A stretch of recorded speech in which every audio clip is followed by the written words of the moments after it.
Alors, je vais vous parler d'une question qui est très importante à mon sens pour le soi et pour l'humanité. Cette question, c'est qui suis-je? Qui suis-je? Qui êtes-vous? Déjà, c'est un grand chapitre. C'est vrai que les gens ont tendance à porter des masques depuis l'enfance et à avoir des croyances. Des croyances qui sont parfois limitantes et des croyances qui vont parfois, au contraire, leur offrir beaucoup d'ambition, etc. Toujours est-il que, qui suis-je? Alors, est-ce que je suis ce que je ressens? Est-ce que je suis mon émotion? Toutes ces choses sont très vastes. Toujours est-il que l'important, en fait, c'est vraiment de pouvoir se connaître soi sans préjudice à soi ni préjudice à l'autre. Se sentir vraiment à sa place, comme si en fait il n'y avait plus de doute pour le reste. Et une fois qu'on est bien assis, bien ancré dans son espace, il peut se passer tous les possibles. Beaucoup de synchronicité, beaucoup de fluidité, de légèreté, de calme et d'apaisement.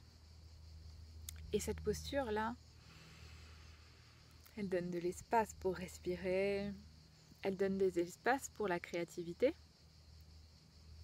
Et au-delà de tout ça, elle donne de l'espace à la création et la relation avec les autres.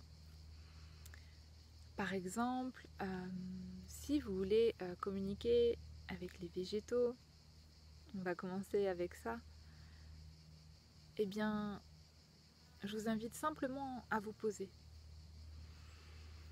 à respirer et juste à être présent,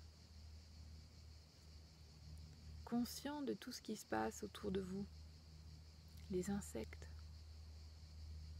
les couleurs, les odeurs. Restez dans une contemplation. Et vous allez voir qu'autour de vous, il se passe plein de choses. Que dedans vous, il se passe beaucoup de choses également. S'il y a des idées qui viennent, ok, merci. Apprendre à accueillir sans rejeter ce qui vient et à laisser partir sans retenir. Comme un papillon qui pourrait arriver, on ne le rejette pas, on le regarde et on le laisse partir. Et on revient à soi, tout simplement. Et on respire encore. Ouais. Et on revient à soi. Et à un moment donné, vous allez pouvoir sentir, entendre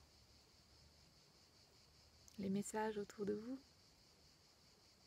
Alors j'ai déjà parlé dans une vidéo du langage du corps, du langage de la parole, des mots. Évidemment, c'est en lien et à la fois ça l'est pas du tout. C'est-à-dire que votre corps, s'il est récepteur, il va pouvoir percevoir les choses. Donc, je vous invite à tester l'expérience